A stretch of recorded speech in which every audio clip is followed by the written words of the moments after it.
अपना उत्तराखंड आप देख रहे हैं, आपके साथ मैं हूं चांदनी धवन और बात करेंगे पुष्कर सिंह धामी अपने 2 दिन के दौरे पर टनकपुर पहुंचे। इस दौरान कई कार्यक्रमों में वो शामिल हुए तो सीएम धामी लोगों के बीच जाकर उनसे भी मिले। सीएम पुष्कर सिंह धामी टनकपुर में एक चाय की दुकान पर पहुंचे और वहां बैठकर चाय पी। टनकपुर में जगन्नाथ चौराहे की फेमस महादेव की चाय की दुकान में सीएम ने चाय की चुस्की ली और इस दौरान विधायक कैलाश गहतोड़ी के साथ कई अन्य लोग भी मौजूद थे और सीएम धामी ने कहा कि यहां आकर उन्हें अपने पुराने दिन याद आए। सीएम का बचपन खटीमा में गुजरा और टनकपुर में वो अक्सर पहले भी आते रहे हैं और यहां इसलिए पहुंचकर सीएम धामी ने चाय की दुकान में पुरानी यादें ताजा की।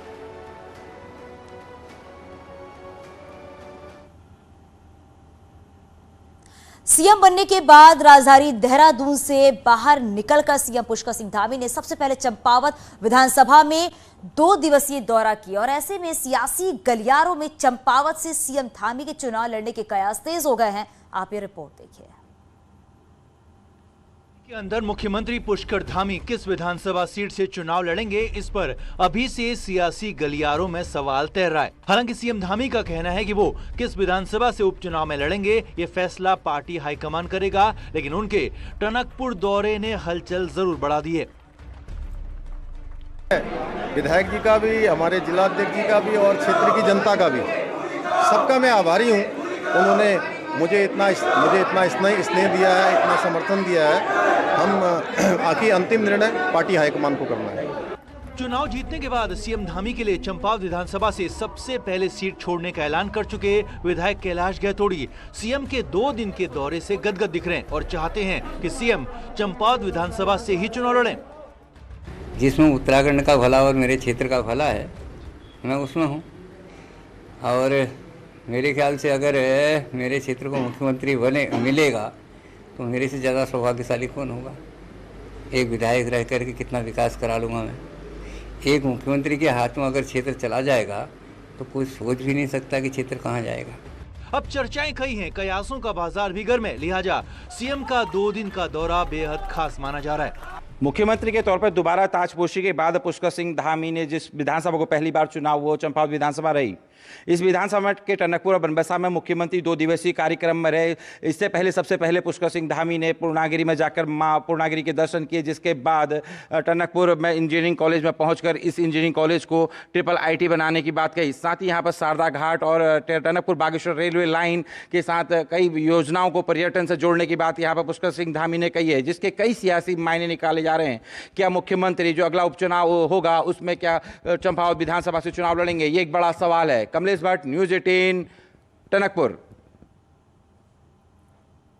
नवरात्रि के पहले दिन यानी कि आज सीएम पुष्कर सिंह धामी ने अपनी पत्नी के साथ पूर्णागिरी धाम पहुंचे, जहां उन्होंने मां पूर्णागिरी की पूजा अर्चना की और इस दौरान सीएम धामी ने प्रदेशवासियों को हिंदू नववर्ष की शुभकामनाएं भी दी और कहा कि पूर्णागिरी धाम पूरे देश का आस्था का केंद्र है। यहां दूर दूर से श्रद्धालु दर्शन के लिए आते हैं। पूर्णागिरी में इस दौरान बड़ा मेला भी लगता है। सीएम धामी ने मेले की व्यवस्थाओं का जायजा लिया और सभी व्यवस्थाओं को दुरुस्त रखने के निर्देश भी दिए। बचपन से मेरी आस्था रही है। आज मैं माता के दर्शन, मैया के दर्शन करने आया हूँ। साथ ही साथ आज हमारा 9 वर्ष भी प्रारंभ हो रहा है, तो इस 9 वर्ष की शुरुआत मैया के दर्शन से और चूँकि यहाँ पर बहुत बड़ा श्रद्धालुओं का एक सैलाब उमड़ता है पूरे उत्तर भारत से, भारत के अनेकों स्थानों से, तो यहाँ की इन व्यवस्थाओं का भी जायजा लिया है। इसमें और क्या अच्छा हो सकता है। राष्ट्रीय स्वयं सेवक संघ का चिंतन शिविर 4 अप्रैल से 10 अप्रैल तक उत्तराखंड में होगा। देहरादून के रायवाला में होने जा रहे चिंतन शिविर में जहां आने वाले 1 साल के कार्यक्रमों पर चर्चा होगी, वहीं बीजेपी का कहना है कि देवभूमि में संघ के शिविर से राष्ट्रवाद और सनातन परंपरा का संदेश पूरे देश में जाएगा।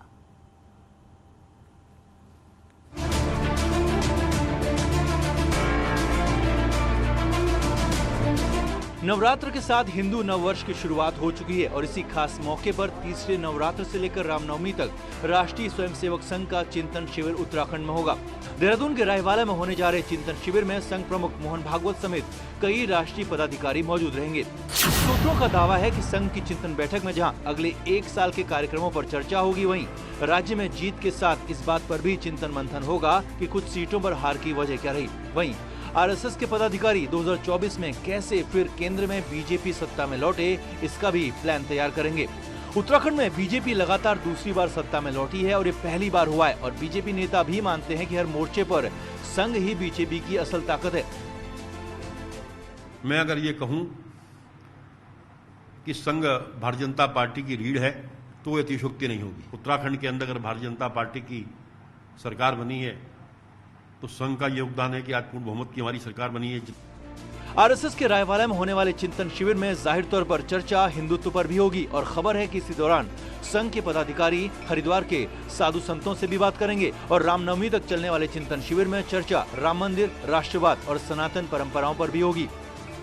सेवक संघ का जो चिंतन शिविर उत्तराखंड में हो रहा है, मैं समझता हूं कि राष्ट्रवाद के लिए और सनातन धर्म के लिए एक बहुत ही ऐतिहासिक काम हो रहा है और निश्चित रूप से यहाँ से एक राष्ट्रवाद का एक संदेश जाएगा, सनातन धर्म को मजबूत करने का संदेश जाएगा। इसलिए मैं राष्ट्रीय सेवक संघ के सभी वरिष्ठ लोगों का यहाँ पर स्वागत करता हूँ। मठ, मंदिर, चारधाम और हरिद्वार उत्तराखंड की पहचान है। ऐसे में रायवाला में होने जा रहे राष्ट्रीय स्वयंसेवक संघ के चिंतन शिविर का संदेश पूरे देश में जाएगा और बीजेपी को लगता है कि 2024 लोकसभा चुनाव से पहले पूरे देश में सनातन धर्म, हिंदुत्व और राष्ट्रवाद का संदेश और मजबूत होगा। देहरादून से न्यूज़ 18 के लिए दीपांकर भट्ट की रिपोर्ट। उत्तराखंड के परिवहन मंत्री चंदन रामदास ने न्यूज़ 18 से खास बातचीत में कहा है कि परिवहन विभाग घाटे में चल रहा है, इसको खत्म करना बड़ी चुनौती है। इसको लेकर अधिकारियों के साथ बातचीत चल रही है। इसके साथ ही उत्तराखंड में सीएनजी और इलेक्ट्रिक बस चलाने को लेकर जल्द ही डीपीआर तैयार की जाएगी। हमारे साथ बातचीत करने के लिए उत्तराखंड सरकार के कैबिनेट मंत्री चंदन रामदास जी। सर, पहली बार इतना बड़ा मंत्रालय आपको मिला, कैबिनेट मंत्री बने, बड़ी जिम्मेदारी है ट्रांसपोर्ट डिपार्टमेंट, क्योंकि ट्रांसपोर्ट डिपार्टमेंट और निगम दोनों ही आपके पास हैं। उत्तराखंड में एक बड़ी समस्या है कनेक्टिविटी की, तो उसको दूर करने को लेकर कैसे आप प्रयास करेंगे? मुझे माननीय मुख्यमंत्री जी ने कैबिनेट मंत्री के रूप में बहुत से विभाग दिए हैं, जिसमें प्रमुख विभाग परिवहन भी है। कोरोना के कारण परिवहन सेक्टर बहुत प्रभावित हुआ है। वो चाहे छोटे गाड़ी वाले हों, चाहे बड़े गाड़ी वाले हों, चाहे रोडवेज हो, उनको बहुत ज़्यादा नुकसान हुआ है। और मैं समझता हूं कि चारधाम यात्रा भी 2-3 सालों से नहीं हो पाई और इस बार हमारा प्रयास है कि चारधाम यात्रा सुगमता से हो, निष्कंटक हो और अपने पर्यटकों को हम अच्छी सुविधा दे सकें। इसके लिए हमने प्रयास शुरू कर दिया। माननीय मुख्यमंत्री जी ने भी बैठक शुरू की है, मैंने भी विभागीय अधिकारियों की बैठक की है और मैंने ये प्रयास किया है कि चूंकि डीजल के रेट बढ़ रहे हैं तो पहाड़ में बहुत सी बसें हमारे पास ऐसी हैं जिनमें हम सीएनजी का प्रयोग कर सकते हैं, इलेक्ट्रिकल बसें भी हम चला सकते हैं। मगर इलेक्ट्रिकल बसें चलाने के लिए हमारे पास चार्जिंग स्टेशन नहीं है। तो मेरा प्रयास होगा कि हम कम से कम हर डिस्ट्रिक्ट हेडक्वार्टर पर एक चार्जिंग स्टेशन हम बनाएं और जल्दी ही मेरा प्रयास हो रहा है कि मैं एक डीपीआर बना के माननीय अपने परिवहन मंत्री आदरणीय गडकरी जी से मिलूंगा, उनसे प्रयास करूंगा, उनका इंटरेस्ट भी है। धन्यवाद हमसे बात करने के लिए। कैमरा पर्सन सत्यप्रकाश के साथ पवन गौड़, नवरंगित टीवी, दिल्ली। बाजपुर के दुराहा में एक वर्कशॉप में मरम्मत के लिए खड़े ट्रक में वेल्डिंग करने के दौरान अचानक आग लग गई और देखते ही देखते आग ने विकराल रूप धारण कर लिया और ट्रक आग के गोले में तब्दील हो गया। ट्रक से आग की लपटें उठती देख वहां लोगों का जमावड़ा लग गया और लोग जलते ट्रक का वीडियो बनाते रहे। सूचना पर जब तक दमकल की गाड़ियां पहुंची तब तक ट्रक खाक हो गया था।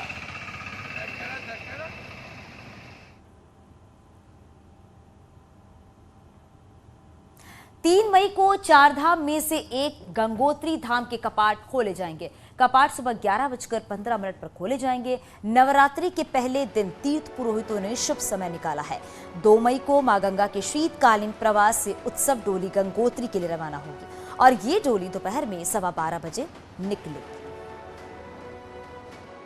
इस वर्ष के पंचांगानुसार आने वाली अक्षय तृतीया पर इस श्री 5 मंदिर समिति गंगोत्री धाम के जो कपाट का उद्घाटन होगा उसमें 3 जो हमारी मई है उसके अनुसार ठीक 11:15 पर श्री 5 मंदिर समिति के द्वारा गंगोत्री मंदिर के कपाट दर्शनार्थियों के लिए खोल दिए जाएंगे।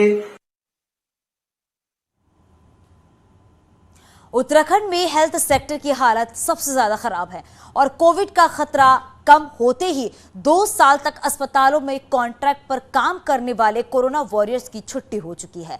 वहीं कांग्रेस इस मुद्दे पर सरकार को घेर रही है। आप ये रिपोर्ट देखिए।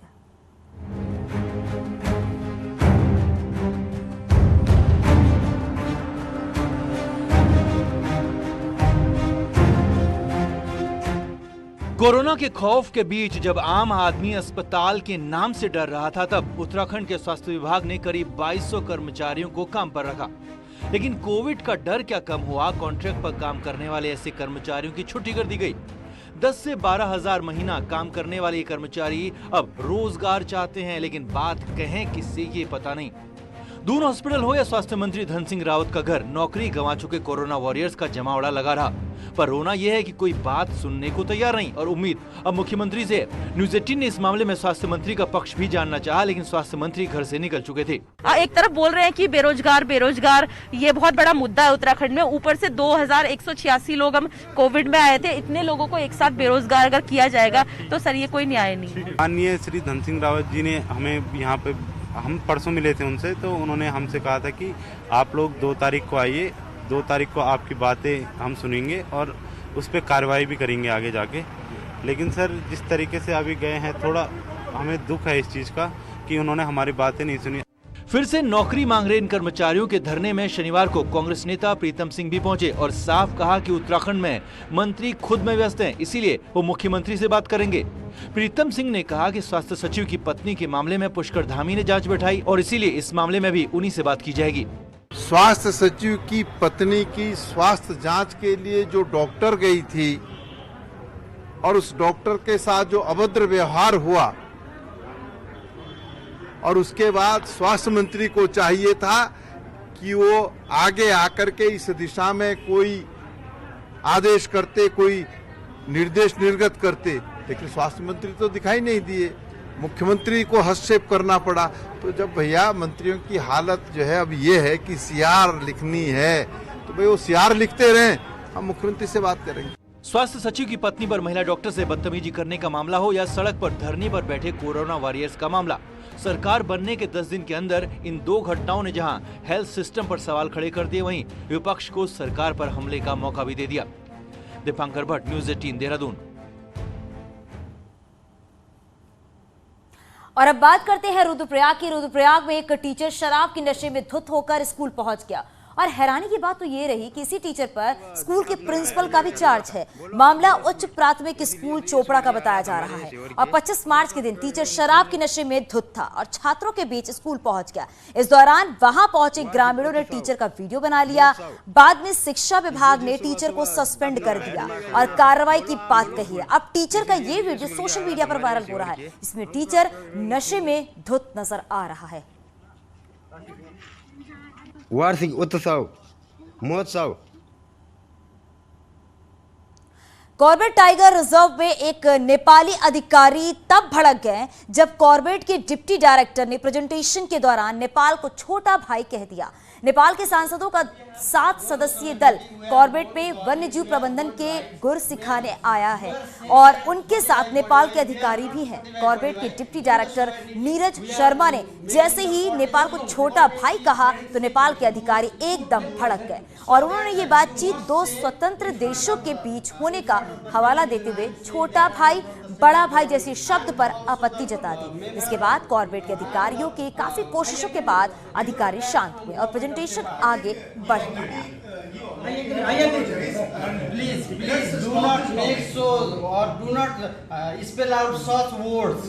This is we have also whatever you have the pride of your country, motherland. We have also same pride for Nepal, for Gurkhas. Please. I refrain from these words. Please excuse. Nepali सांसदों का एक दल Corbett घूमने पहुंचा है और ये दल यहां भ्रमण के साथ ही वन्यजीव प्रबंधन के बारे में भी जानकारी ले रहा है। प्रदेश की सीमा नेपाल से जुड़ती है और ऐसे में जाहिर सी बात है कि वन्यजीवों का आवागमन भी सीमा के दोनों ओर रहता है, जहां कॉर्बेट में ये वन्यजीव महफूज रहते हैं। वहीं नेपाल में सुरक्षा की कमी के चलते यहां वन्यजीव हमेशा तस्करों के निशाने पर रहते हैं। कॉर्बेट में अन्य प्रबंधन के साथ ही इस दल ने यहां की सुरक्षा व्यवस्था की गहन जानकारी ली है, जिससे कि नेपाल के वन्यजीवों को भी तस्करों से दूर रखा जा सके। टाइगर सेल, जिसमें कि हमारी लेटेस्ट टेक्नोलॉजीज हैं, ई सर्विलांस है, जो कि इलेक्ट्रॉनिक जो हमारे टावर्स हैं उसके सिग्नल से हम लोग वहाँ अपने बाउंड्री पे पूरा निगरानी रखते हैं, और एम स्ट्राइप्स हमारा मेथड है जिससे हम लोग पूरी पेट्रोलिंग पे निगरानी रखते हैं। संबंध बढ़ा के वन्य जंतु को कैसे बचाया जाए, इस विषय में गौर करने के लिए और इस विषय में नीति बनाने के लिए, निर्माण करने के लिए संयुक्त प्रयास के लिए ये आज का हमारा दौरा है। चारधाम यात्रा में सड़कों की हालत ठीक करने के लिए उत्तरकाशी में अब नया प्लान बनाया गया है। यमुनोत्री हाईवे किस्साला के पास अगले 10 दिनों के लिए हर रोज 5 घंटे पूरी तरह से बंद रहेगी।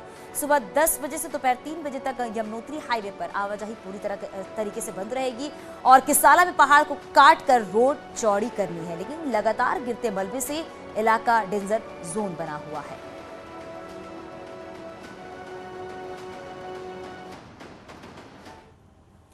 हल्द्वानी में बाघ के बाद अब गुलदार की दहशत भी देखने को मिली है। शुक्रवार रात गुलदार हल्द्वानी की एक घनी आबादी वाली कॉलोनी में आ घुसा है। गुलदार की आबादी में धमक का पता तब लगा जब झड़ायल इलाके में रहने वाला एक परिवार सुबह उठा। परिवार ने अपना पालतू कुत्ता आंगन में मरा हुआ देखा, जिसके बाद परिवार ने पास में लगे सीसीटीवी को भी खंगाला है, जिससे पता लगा कि कुत्ते को मारने वाला कोई और नहीं बल्कि एक गुलदार था, जो रात के पहर उनके आंगन में घुस आया। गुलदार का आंगन में चहलकदमी भी करता वीडियो सीसीटीवी कैमरे में कैद हो गया है, जिसके बाद इलाके में लोगों में दहशत है।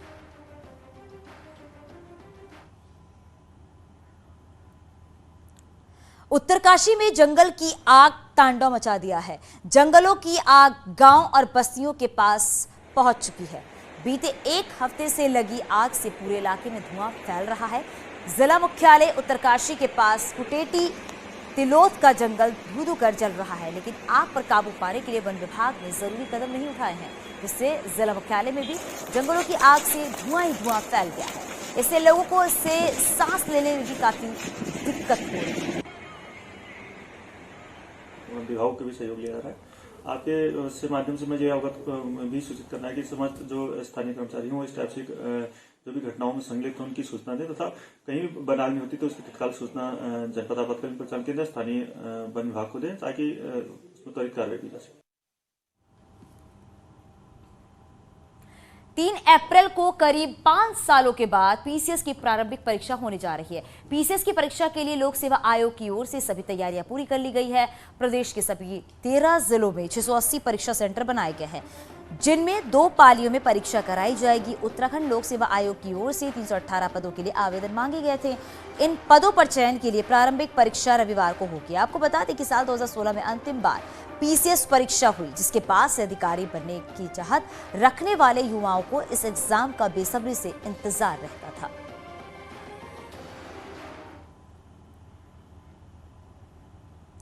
अगर आप कुमाऊं में रहते हैं और आंख खराबी के कारण देख नहीं पाते हैं, तो ये खबर आपके लिए है, क्योंकि अब कुमाऊं में न सिर्फ आई बैंक खुलने जा रहा है, बल्कि आई ट्रांसप्लांट की भी तैयारी है। आप ये रिपोर्ट देखिए।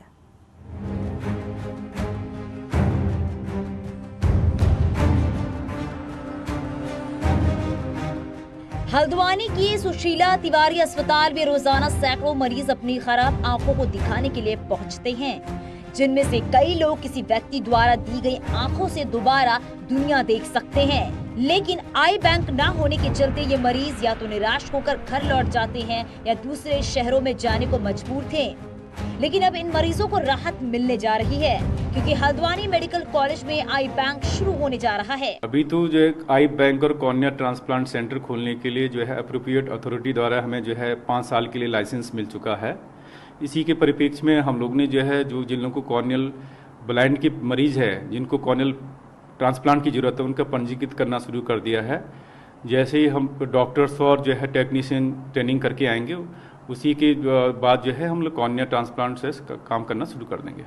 डॉक्टरों के मुताबिक रोजाना ओपीडी में 2 से 3 ऐसे मरीज आते हैं जो कॉर्निया खराब होने की वजह से अंधता यानी ब्लाइंडनेस का शिकार हो जाते हैं। लेकिन हल्द्वानी मेडिकल कॉलेज में बने इस आई बैंक से इनकी दुनिया फिर से रोशन हो सकती है। जो भी कॉर्निया से रिलेटेड प्रॉब्लम्स होती हैं पेशेंट्स को, वो यहाँ पे देखी जाएंगी, तो उसको देखकर यहाँ पे ये खोला जा रहा है और इससे पेशेंट्स को बहुत फ़ायदा मिलेगा। यूजुअली पेशेंट्स रेफ़र हो जाते थे इस जगह से, बट यह है कि अब अगर यहाँ पे ये खुलेगा तो पेशेंट्स को ज़्यादा दूर नहीं जाना पड़ेगा। कहा गया है कि आंखों से खूबसूरत कोई संसार नहीं। ऐसे में हल्द्वानी मेडिकल कॉलेज का ये आई बैंक आने वाले दिनों में कई लोगों की दुनिया रोशन करेगा, ऐसी उम्मीद है। हल्द्वानी से न्यूज़ 18 के लिए शैलेंद्र नेगी की रिपोर्ट। काशीपुर में उत्तर भारत के सुप्रसिद्ध चैती मेले का आज आगाज हो गया है। विधायक त्रिलोक सिंह चीमा, पूर्व सांसद केसी सिंह बाबा, पूर्व विधायक हरभजन सिंह चीमा की मौजूदगी में टीएम उधम सिंह नगर युगल किशोर पंत ने मेले का उद्घाटन किया है। बाल सुंदरी मंदिर परिसर में लगने वाला ये मेला इस बार कोविड के चलते 2 साल बाद लग रहा है। बाल सुंदरी माता के बारे में कहा जाता है यहाँ सती की बाईं भुजा गिरी थी, तब इस शक्तिपीठ की स्थापना हुई थी।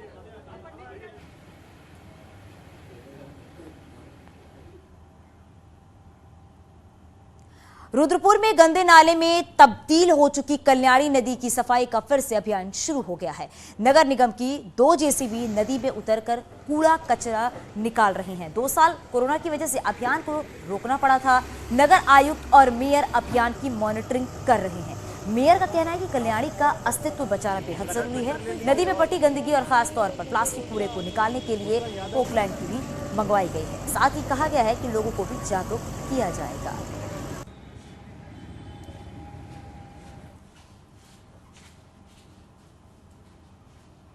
और यहां रुकेंगे कुछ ही पलों के लिए।